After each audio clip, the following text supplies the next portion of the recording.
Ang tawag sa kanya.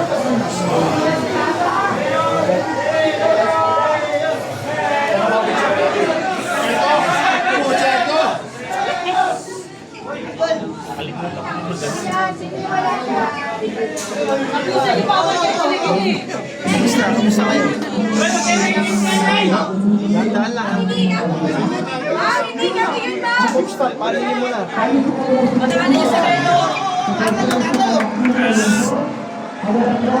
Akin na, green. Kasama ang aming pangalawang pag-uusap ng Manila sa Galagalang National Day Atienza.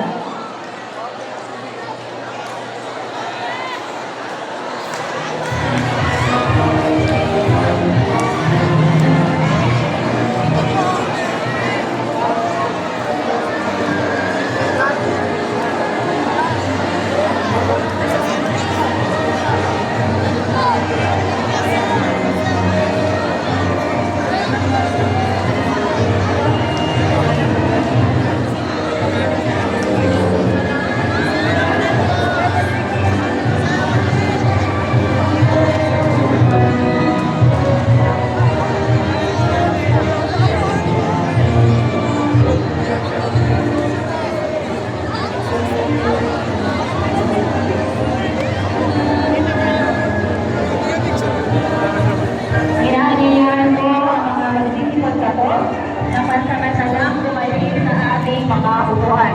Maraming salamat po. Muli, inaanyayahan po ang mga magsisipagtapos na muling bumalik sa ating mga upuan. Maraming salamat po.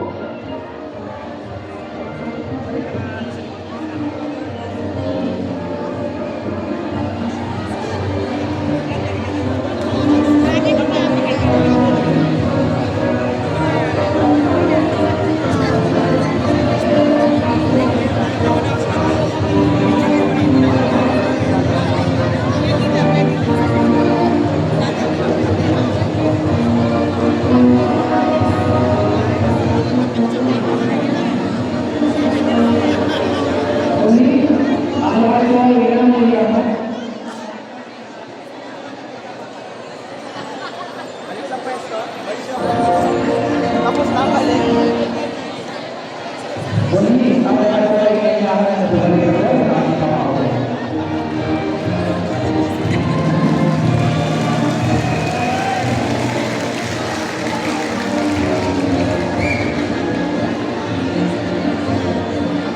Tayo po ay bigyan sa kagitan at maraming salamat po. Upang formal na pakilala sa ating ang ating panatuloy panaman, malulog po niya ang ang ating panatitong operador, muli, ginagawa ko po ito po Ronald Vincent R. Carlos.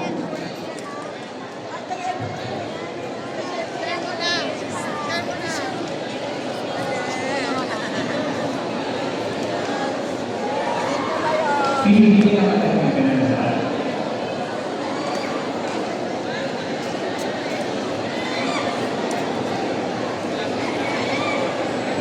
Uli, pinipili naman ang mga pinagdaan.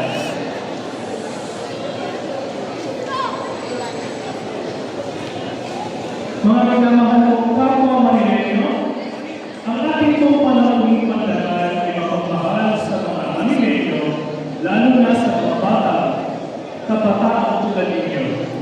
Kitang-kita po ang buong mundo, ang suporta niya upang laman ang kalagayan ng lungsod ng Pilipinas, lalo na sa larangan ng edukasyon.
Binibining Lea Kumaan, Manunungkulang Pinuno ng ALS, Ronald Vincent Salvan, Manunungkulang Pinuno ng Punong Supervisor sa Edukasyon sa Layan ng Pagpapal ng Curriculum, Dr. Lisa Rojas Lumeda, Punong Supervisor sa Edukasyon, Manunungkulang Pinuno Pansanay ng Kapamilya ng mga kaaralan sa Luzon ng Maynila, mga supervisor ng programa sa edukasyon, pag-districtong supervisor, punong-puno, sa elementarya at sekundarya ng mga asipa.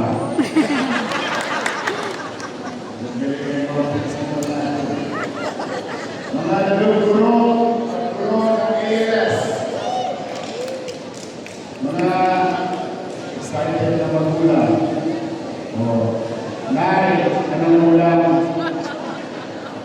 magandang umaga sa mga parents na nandito, mga kapaganda ng ating well, sa mga bata, I'm happy for you.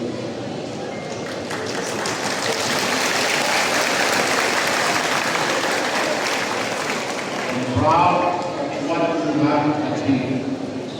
Hindi niyo inalintahan ang kahirapan ng buhay. To pursue learning and having a tool to control the reality of life. Sa mga bata na nandito, talagang dalawang nangyayari po kayo sa mundo. Isang mayaman, isang mahirap. It can never be equal. I think that's the balance of nature in human society.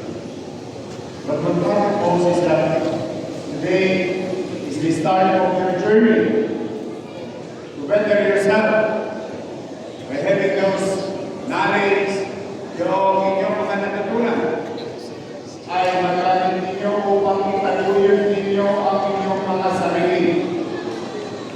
Hindi masama at hindi kasalanan na tayo ay pinanganak sa mahirap na pamilya. But you can use time as your friend, pursuing your dreams and aspirations, and don't waste it on yung sayangin. Sana yung journey niyo in your life ay hindi ihinto. And I'm telling you by example, mga batang nandito. Yung nanay ko, mataas ang pangarap sa akin. Ang sabi sa akin ng nanay ko, kailangan daw makatapos ako ng high school. That's the maximum. Sabi niya, malaking mo ang tanungan ng nanay ko, nakabirthday lang. Sabi niya, para ikaw nakagraduate ng high school kasi yung palaya. Gusto mga taga-dulo, mga kapitbahay ko. Sabi niya, kapag ikaw nagtapos ng high school, at least hindi ka na magpapasala dahil pumalitan. Kaya yung mga dreams ng nanay ko, napakataas. Magpasala ng dahil yung hindi na mabalitan. Pagkat isang net ako, hindi naman ibig sabihin, literal yun. Dahil yun lang ang kakayanan niya na i-provide sa akin. But I did not allow it for myself. That's why I continue to pursue education.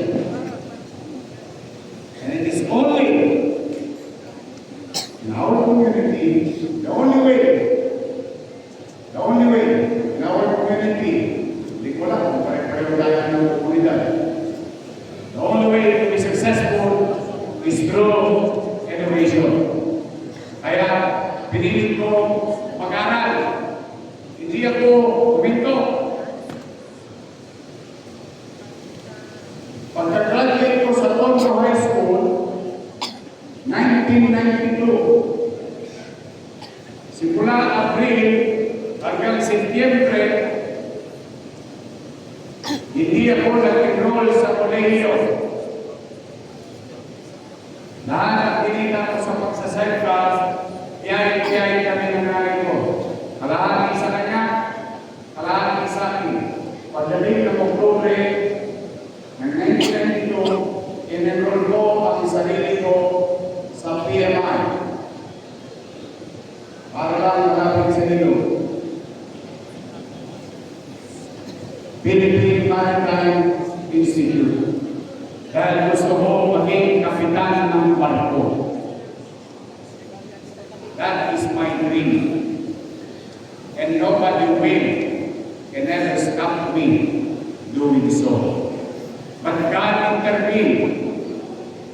January of 1993, tumichicha ako sa patay.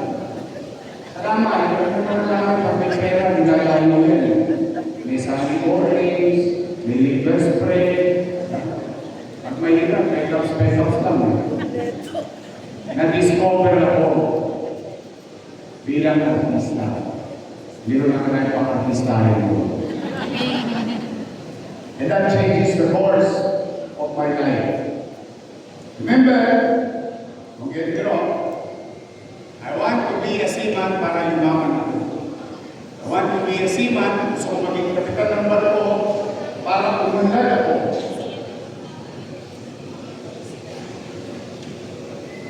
And the only way to achieve it is through education. Nothing more, nothing less. There's no other way but through education.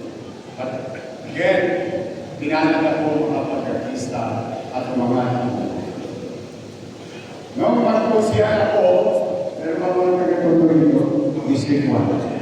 Yan, District 1. Yan, District 1. Noong mag-kusya ako, 23 anyos. Why?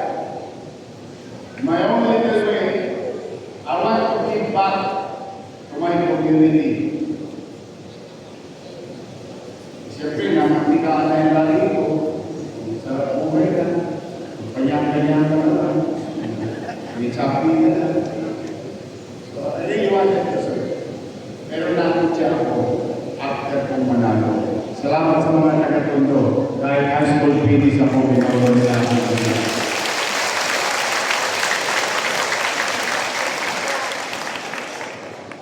Did I stop? I did not. Imbis na kaawaan ko ang sarili ko, dahil ako'y kinuputya, na ako'y high school finish lang, eh gusto ko sila patigil.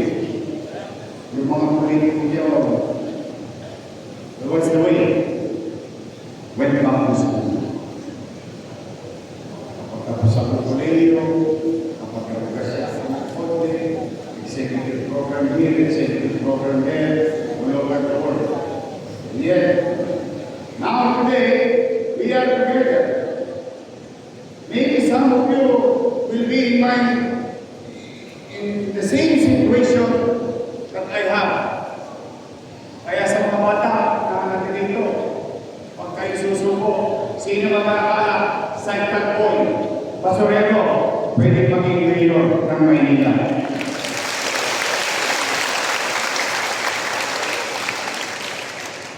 So, I think that is a message I wanted to send to each and every one of you.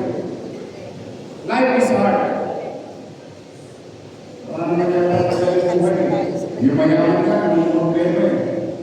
Alam niyo, problema ng mayaman, paano gumastos? They have a good problem. But there is no easy life. That's why mga bata, madadapa kayo ulit. Madadapa kayo ulit. May katiyakan yun. Pero don't come from those failures. Ang mahalaga, sa bawat pagkakatapa mo, bumabangon ka. At hindi ka napipigilan, hindi naman.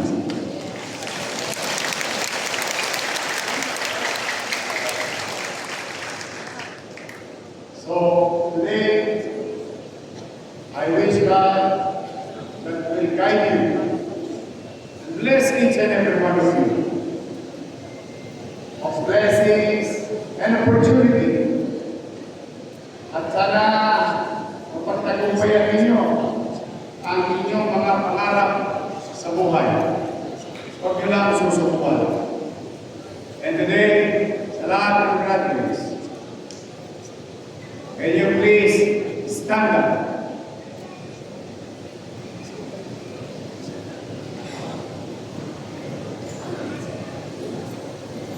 In front of you is your teachers, principals, and educators. We show our gratitude to them. Palakpakan natin sila.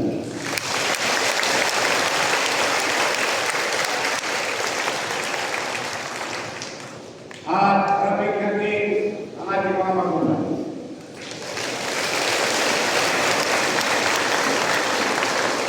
Despite of economic challenges, they continue to support you. So today, we say together, sabay-sabay tayo, 9. Sabay-sabay tayo, 9. 9. Lolo ko. Lola ko. Thank you. I love you. Palakpakan niyo ang mga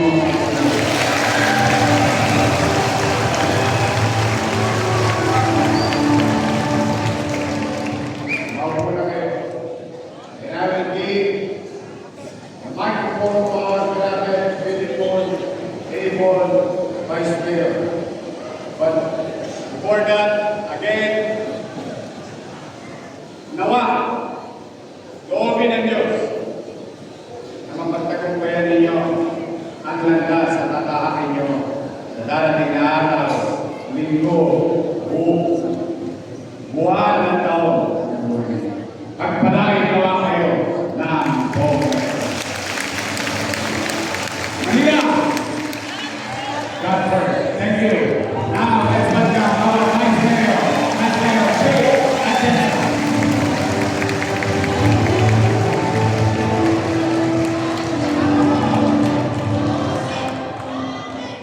Pangalan po ng alternatibong sistema ng pagtuturo, kami po ay magpunong nagpapasalamat sa inyo magayagalang sa Explore ng Gogo, ang mga po ng Luzon ng Manila para po sa inyong tunay na makatuman at nagbibigay inspirasyong mensahe. Ang inyong pong mga salita ay tunay na nagbigay sa amin ng inspirasyon, pag-asa at bagong pananaw para sa kinabukasan. Muli, maraming salamat po sa inyong pagdalo. At sa po sa mundo, upang ipakilala ang ating dalawang panauwing pagkaan, ang itong tinatawagan na nanumparang pinuno ng alternatibong sistema ng pagdalo, pinipiling Lea Ipa.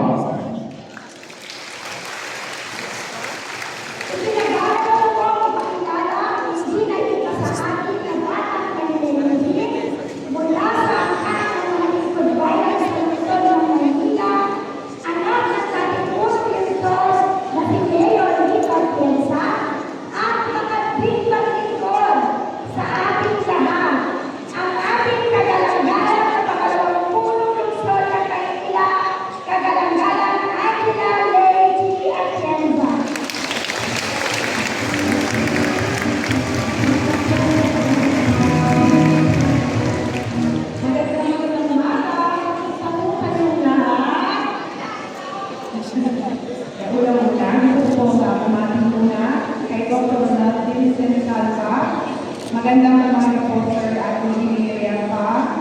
Sa lahat ng district supervisors na narito ngayon sa ating harapan na pagsensa. At na, kaya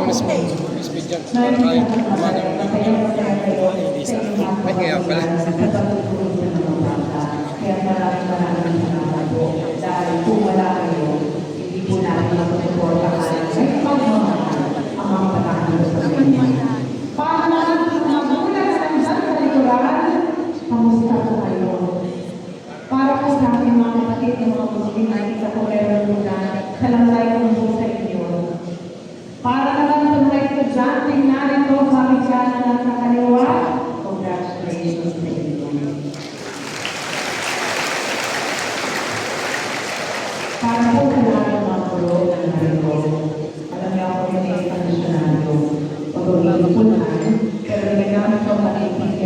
natin professional work. At alam ko, pwede, meron kayo puso ng missionaryo sa pagtutulong ng mga bata na gusto sa nila. Kaya dahil dyan, maraming salamat po. Para sa mga magulang naman na narito ngayon, maraming salamat din dahil sinusuportahan niyo ang inyong mga anak. Dahil kung wala kayo, hindi ka tayo makatulong sa puso ng mga anak ninyo.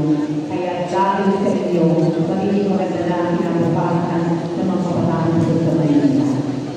At para naman sa mga mag-graduate ngayong umaga, tinitingnan ko kayo, nakikita ko, mataas ang pag-asa na magtagumpay kayo sa buhay.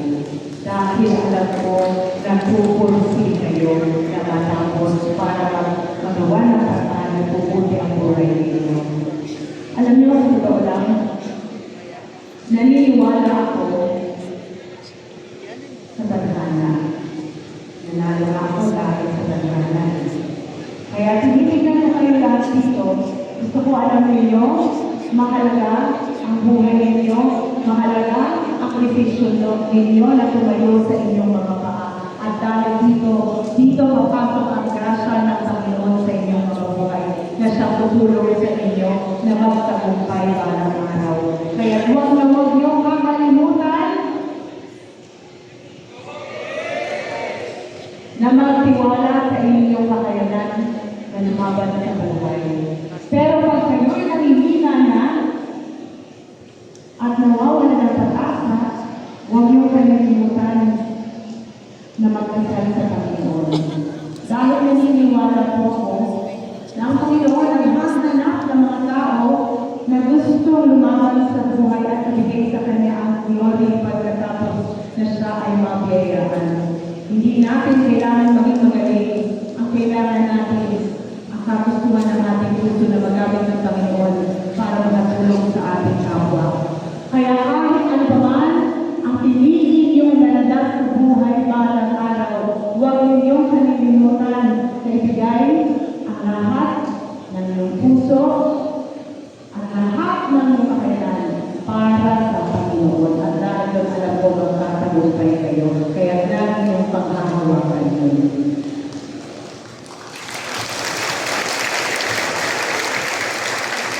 Pero bago po ako magtapos, gusto ko lang i-share.